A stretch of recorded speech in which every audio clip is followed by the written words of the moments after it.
నెల్లూరు జిల్లా ఇరిగేషన్ శాఖలో వందలాది కోట్ల అవినీతి జరిగిందని మాజీ మంత్రి సోమిరెడ్డి చంద్రమోహన్ రెడ్డి ఆరోపించారు.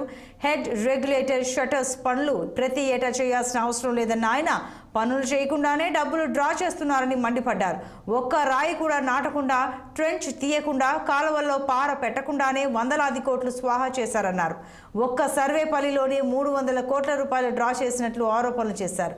ఒకే పనికి మళ్లీ డబ్బులు డ్రా చేస్తూ దోపిడీ చేస్తున్నారని ఆరోపించారు.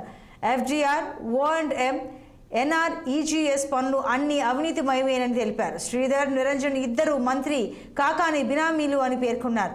జిల్లాలో జరిగిన అవినీతి లెక్క తేలాలన్న సోమిరెడ్డి 10 మంది ఆఫీసర్లకు నెల రోజుల క్రితం లేఖలు పంపినా ఒక్కరి మీద కూడా యాక్షన్ తీసుకోలేదన్నారు. సొత్తు దోచుకోండి, దాచిపెట్టుకోండి, మేము చూస్తూ ఉంటాం. అరే ఎంతమందికి మీకు అందరికీ ఏం చేస్తున్నారు? కమిషనర్లు, విజిలెన్స్ కమిషనర్లు, ఇంకంతకంటే ఏం చేయాలా? ప్రిన్సిపల్ సెక్రటరీ ఇరిగేషన్, ఈఎన్సి, అది అందుకని ఏంటంటే మొత్తం జిల్లాలో ఎన్ని వందల కోట్లు లెక్క తేలాలా? సర్వేపల్లిలో ఒక 300 కోట్లు.